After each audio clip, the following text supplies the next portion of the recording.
Salut l'équipe! Aujourd'hui, on installe Windows Server 2022 comme un pro, avec une approche entreprise pour qu'il puisse devenir plus tard contrôleur de domaine. L'objectif, c'est de créer une base propre, sécurisée et prête à accueillir Active Directory. Et au passage, on va intégrer notre serveur dans un LAN interne relié à notre routeur Debian plus NFTable. Je vous invite à aller regarder la vidéo dédiée au routeur Debian plus NFTable. D'accord. Euh, Ici, on ne fait pas une installation vite fait. On installe Windows Server comme en entreprise avec une logique très simple. On part du principe que si on installe mal dès le départ, quand on va promouvoir le serveur en contrôleur de domaine, on va récolter des galères. DNS, GPO, authentification, et parfois même une forêt AD bancale. Donc aujourd'hui, on pose les fondations. Pardon.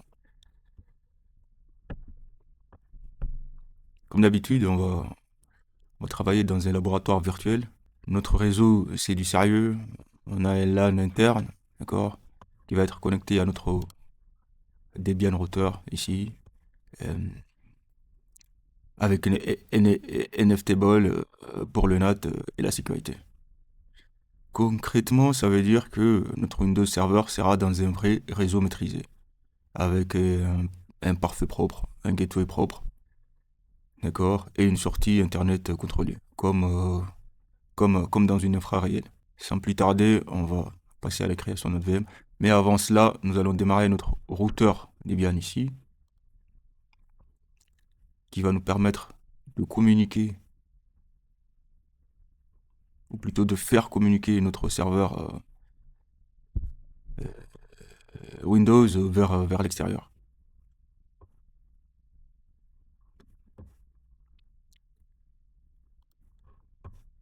Notre Debian Router ici possède deux interfaces, une reliée à la carte Wi-Fi de la machine hôte en accès par pont et l'autre en réseau interne. Nous allons qui se trouve dans une plage 192, 168, 100 quelque chose, d'accord, slash 24. À cet effet, notre VM Debian aura comme adresse IP, plutôt notre VM Windows Server aura comme adresse IP 192, 168, 100.25 slash 24. D'accord, c'est parti, nous allons créer notre VM SRV DC, par exemple. ISO, on va aller charger ça un peu plus tard. 22, 64 bits. Hardware, ça arrête à 4 Go. 2 CPU. On active le Wi-Fi. Comme on peut le laisser, hein. C'est pas un souci. On part sur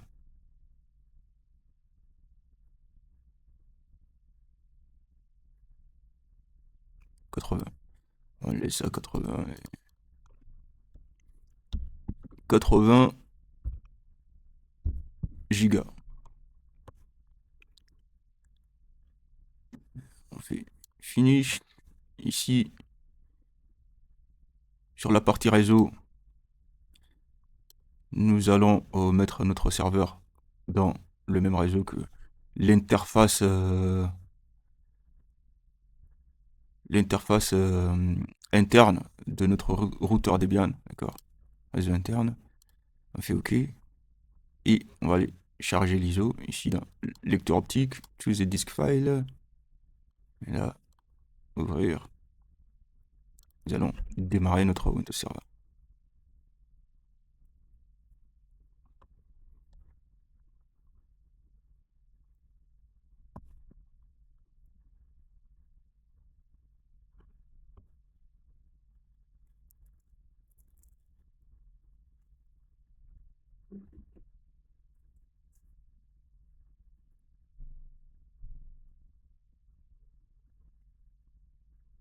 Alors, on a booté sur l'ISO, d'accord? On choisit la langue, on fait suivant, installer maintenant.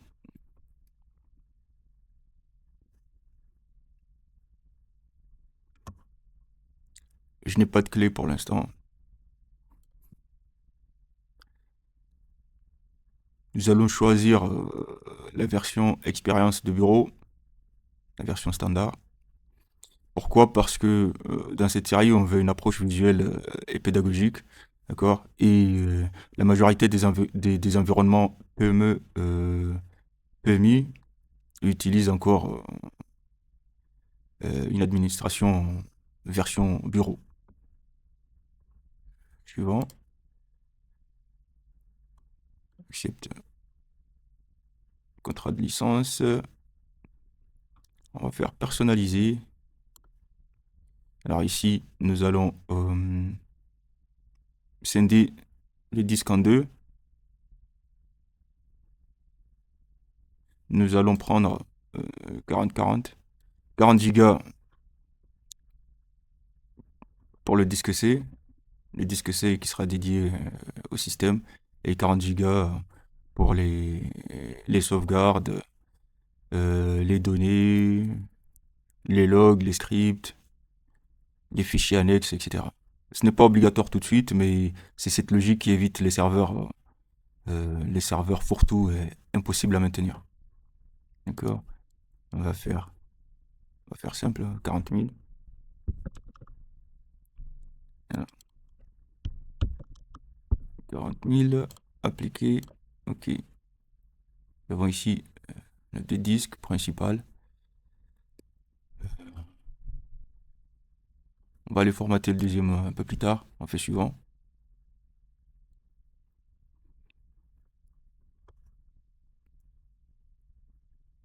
Et l'installation démarre.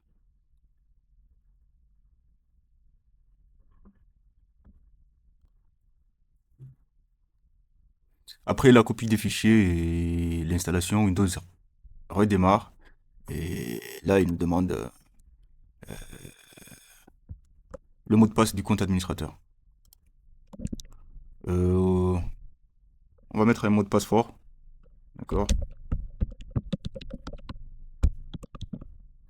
Parce que même en labo,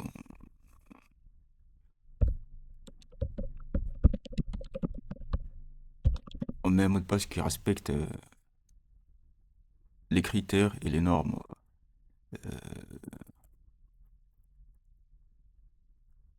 sécurité. Je vais terminer.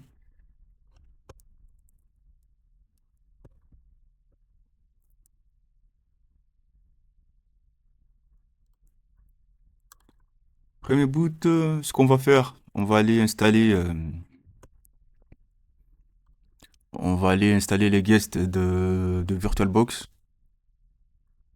pour que notre machine réponde mieux, fonctionne mieux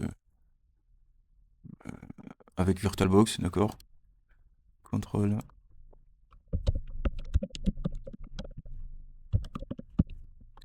Ensuite,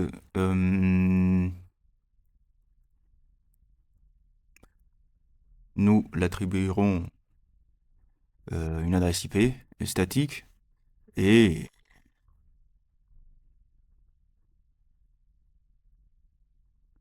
je sais pas si vous vous souvenez de notre deuxième disque dédié aux données, aux fichiers annexes et aux logs. Nous allons aller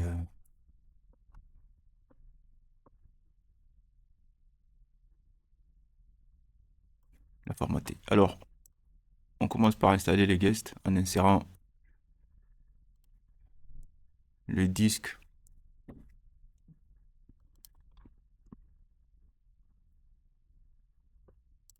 suivant.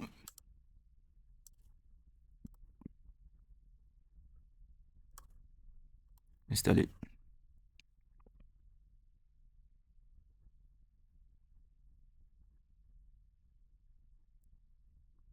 Il nous demande de redémarrer, on le fera plus tard. Ensuite,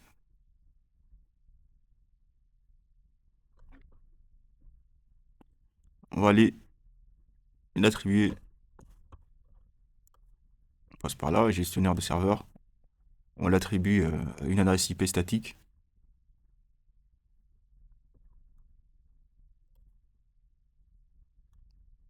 Ici, adresse IP, propriété, et on désactive déjà l'IPv6 en décochant cette case, protocole internet version 6. Alors ici, propriété. On avait dit, on va la mettre dans...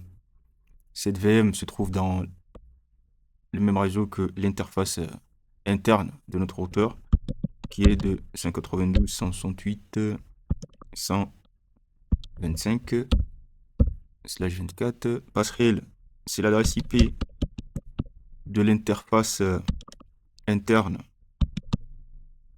de notre routeur Debian, d'accord, qui est le 192.168.100.254.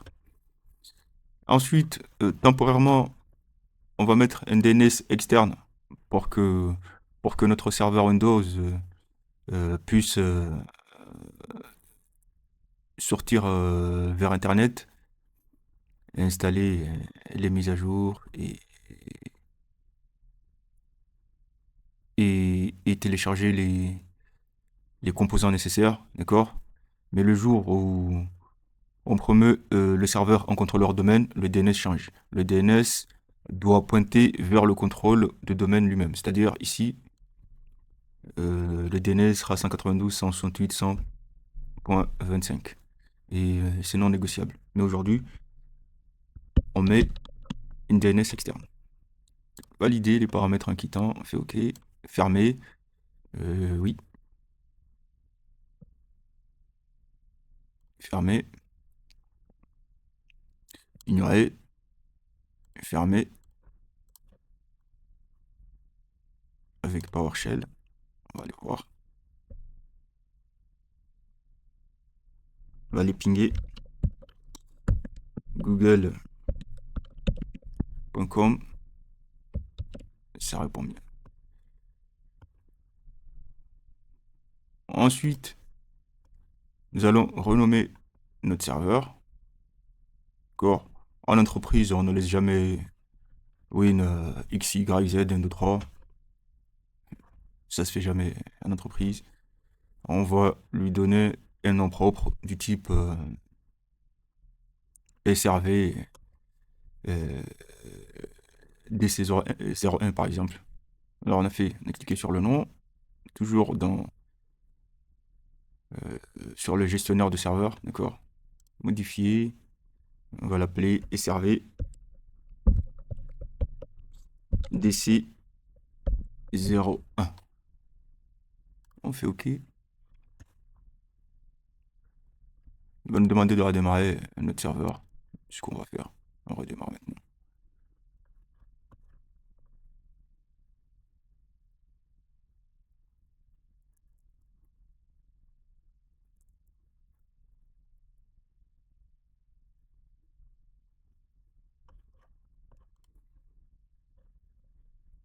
Nous allons connecter avec notre mot de passe fort. Vous verrez bien qu'après avoir installé les guests, notre VM, il va mieux s'afficher. Il va prendre la taille de l'écran. D'accord. Alors, ce qu'on va faire maintenant, on va attaquer un truc très important, très entreprise, les comptes administrateurs. Aujourd'hui, par défaut, on a administrateur. Et devine quoi, c'est le compte le plus ciblé dans toutes les attaques Windows. Donc, on va appliquer une règle pro et simple. On va renommer le compte administrateur principal en ADM Pro. Pourquoi? Pour limiter les attaques automatisées qui ciblent le compte administrateur par défaut. Ensuite, Deuxième règle pro, on va créer un compte admin pour l'administration ou du quotidien, qu'on va appeler ADM2 par exemple. Pourquoi? Parce que ADM Pro va être le compte coffre-fort, c'est lui qu'on utilise rarement pour les tâches sensibles, la récupération, les opérations critiques, d'accord? Et ADM2 sera le compte du quotidien pour la configuration, la maintenance, pour les outils, la gestion, etc. Et plus tard, on sera en domaine, on fera exactement la même logique, mais côté Active Directory, avec les groupes, les OU et les GPO. Donc on retient ADM Pro, admin principal usage rare, ADM2 pour l'administration, ADM2 égale admin du quotidien. Et c'est une vraie bonne pratique. D'accord? Sans plus tarder, on va aller dans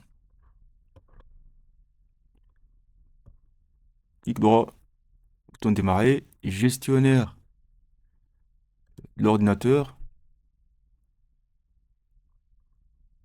utilisateur et groupe. Ici, nous avons le compte administrateur qu'on va renommer en ADM Pro. D'accord? Ensuite, on va aller créer un nouvel utilisateur. On va l'appeler ADM2. ADM2, admin du quotidien. Mot de passe, on va lui laisser changer son mot de passe la prochaine ouverture de session. D'accord? On fait créer. Alors, notre mot de passe ne répond pas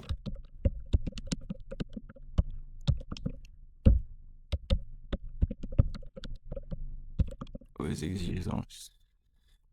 Je vais créer et le compte, il est ici, il a été créé. Nous allons, comme on va l'ajouter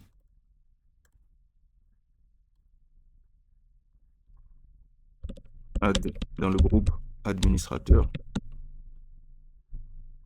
de notre machine. On fait OK, appliquer, OK. Maintenant, nous allons nous déconnecter et nous reconnecter avec le compte ADMPro. Ferme tout ça.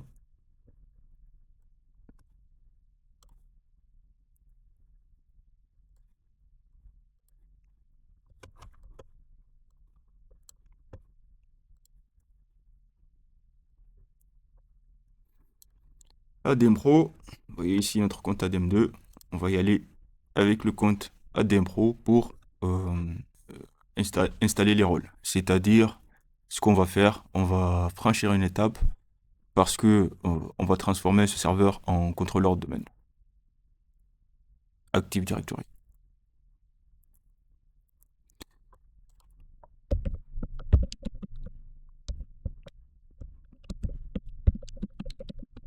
C'était pas le bon mot de passe.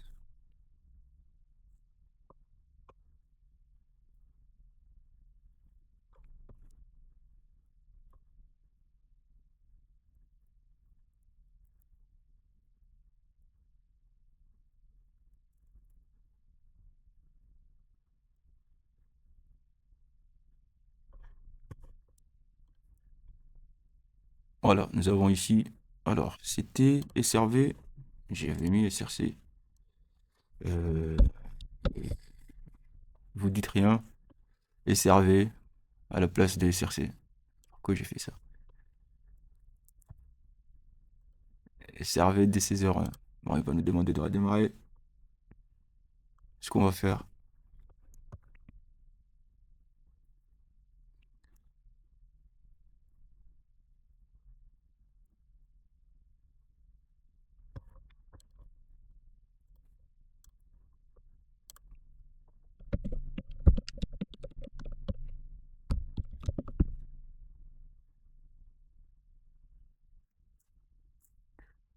nous nous sommes reconnectés avec le compte ADM Pro. On attend que le gestionnaire de serveur se charge. On va aller ici sur serveur local pour faire une petite vérification. Alors nous avons ici le nom de l'ordi, l'adresse IP, connecté au routeur, les deux comptes. Pardon. On va passer à l'installation. Comme on avait dit, on transforme ce serveur en contrôleur de domaine Active Directory. Et c'est ici que beaucoup d'erreurs se font. Donc, on va prendre le temps, expliquer chaque écran et surtout comprendre ce qu'on fait. Alors, Active Directory, ADDS et DNS vont ensemble. Pourquoi ADDS et DNS vont ensemble? Parce que Active Directory ne fonctionne pas sans DNS. Quand on va installer ADDS, Windows installe aussi le rôle DNS. Le serveur devient autorité DNS de notre domaine, du domaine. Et toutes les machines du domaine dépendront de lui. C'est pour ça qu'un contrôleur de domaine mal configuré euh, donne des authentifications cassées, des GPO incohérentes, des erreurs réseau, etc., etc. Pour ce faire, pour installer le rôle ADDS, c'est simple, hein, sur le gestionnaire de serveur, sur notre tableau de bord, on va aller sur ajouter des rôles et des fonctionnalités, d'accord? Si on fait suivant, installation suivant, notre serveur suivant, on coche le service ADDS. Ajouter des fonctionnalités, on fait suivant, suivant, suivant, installer.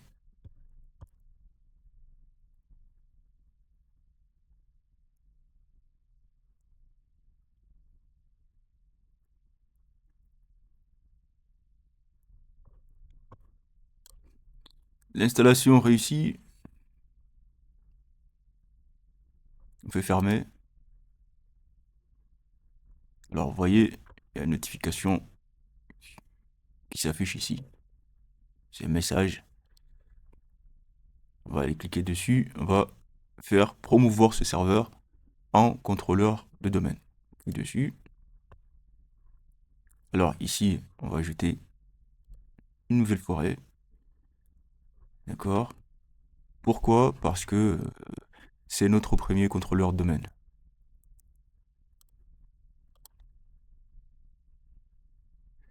Alors, on définit le nom de domaine. Pour nous, ça sera ça use en local. Suivant.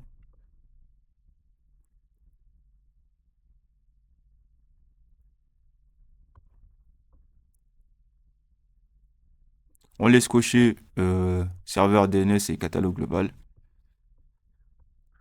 On définit un mot de passe de restauration DSRM.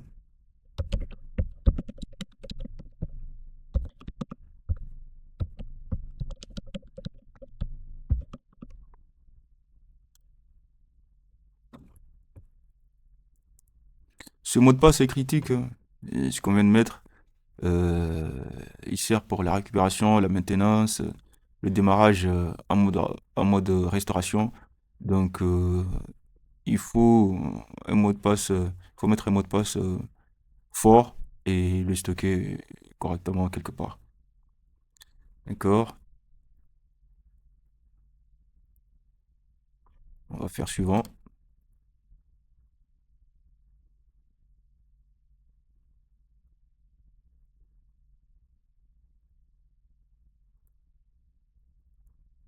Notre nom de domaine, notre BIOS s'affiche, c'est use. Fait suivant.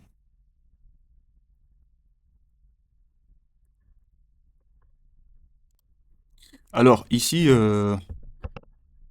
en production, on évite de stocker les données Active Directory sur le disque système. D'accord? Même avec seulement deux volumes, on sépare Windows sur C et Active Directory sur D. Euh, Ce qui améliore la sécurité, la stabilité et les sauvegardes. Du coup, ce que nous allons faire, je ne sais pas si vous vous souvenez, mais à l'installation de Windows, on avait créé deux disques. Le deuxième disque n'était pas encore formaté, donc monté. C'est ce que nous allons faire là tout de suite. Nous allons sur gestion des disques. Notre deuxième disque se trouve ici. On va aller nouveau volume simple. On va tout prendre. Alors, on va, on va l'appeler O.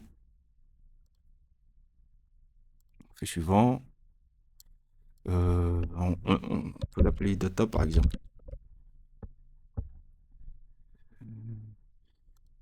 Le suivant, terminé. Il est format et notre disque O, il se trouve là. Et ici, notre disque, il est bien monté. On va fermer tout ça et on va retourner sur notre assistant de configuration de service Active Directory. On va renseigner, on va lui demander de stocker euh, notre dossier de la base de données sur notre disque O. Alors on peut créer les dossiers manuellement ou bien on peut laisser l'assistant les créer tout seul. On va le mettre pour notre, par exemple, on va, on va le laisser ici, on va l'appeler AD et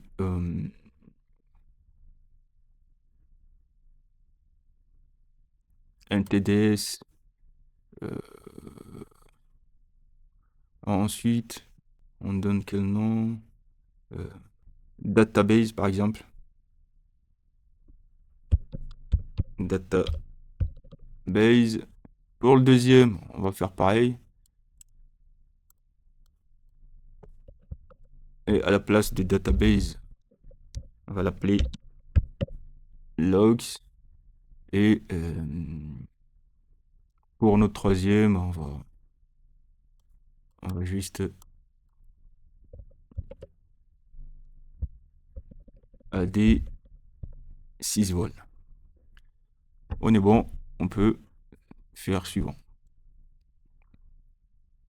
Voilà, tout est bon. Suivant.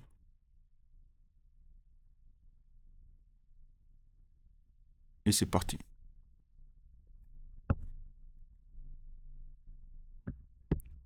Fait installer.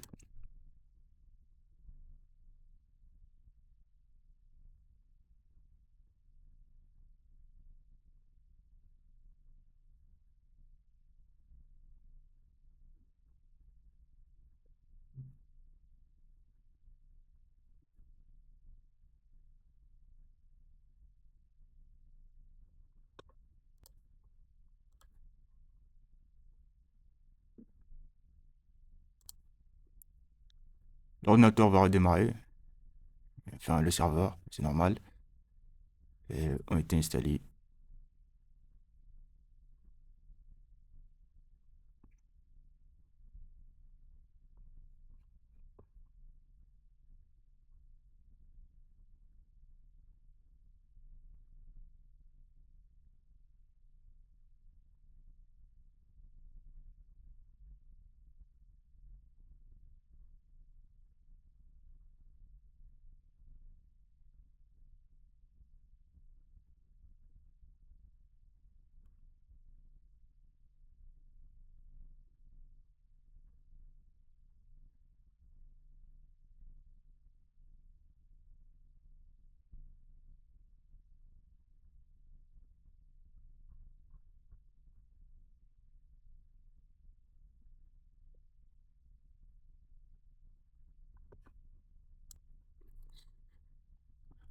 Si tout est OK, le serveur redémarre.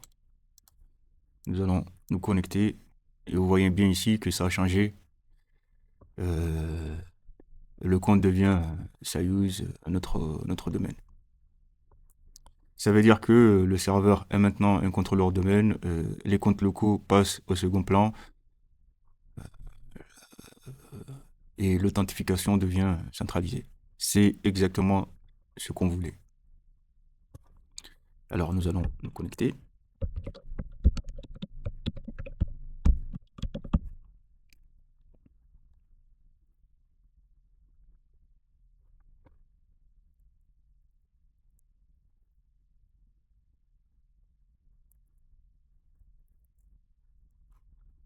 Depuis notre gestionnaire de serveur, on va sur serveur local, on voit bien ici notre domaine, affiché ici, le nom.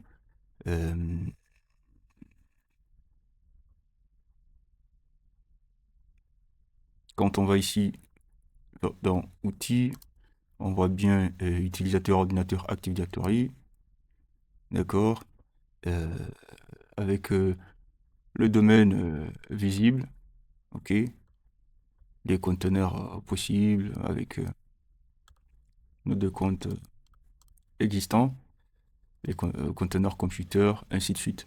Nous aurons l'occasion d'y revenir et avec beaucoup de détails et de précision. À ce stade, on ne va pas créer, on va pas encore créer des utilisateurs, on va pas encore toucher au GPO, on observe, on vérifie si tout est bien et nous allons continuer calmement pour la suite. À ne surtout pas oublier de mettre à jour, d'accord? C'est important après chaque installation. C'est ce que nous allons faire. Aussi, le fait que notre serveur a été promu contrôleur de domaine, nous allons dans la partie réseau, Ethernet, et enlever les domaines externes. C'est-à-dire, nous allons ici mettre l'adresse IP, enfin, l'adresse IP de notre contrôleur de domaine. On valide, on fait OK. Pareil pour les autres, nous aurons l'occasion de voir tout ça calmement. Les PC de notre domaine, nous ferons en sorte qu'ils utilisent l'adresse IP du contrôleur domaine pour, pour sortir vers Internet. Et pour cela, nous allons configurer la redirection au sein de notre contrôleur domaine. Sans plus tarder, passons à la configuration de notre contrôleur domaine.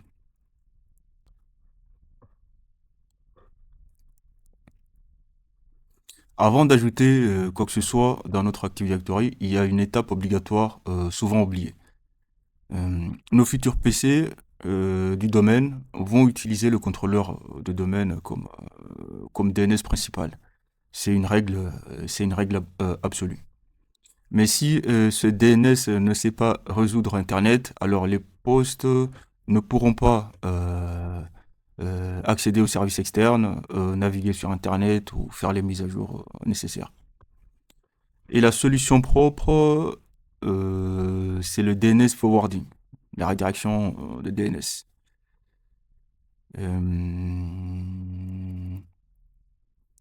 Pour ce faire, les postes n'ont jamais besoin de connaître un DNS public, c'est-à-dire les postes clients n'auront pas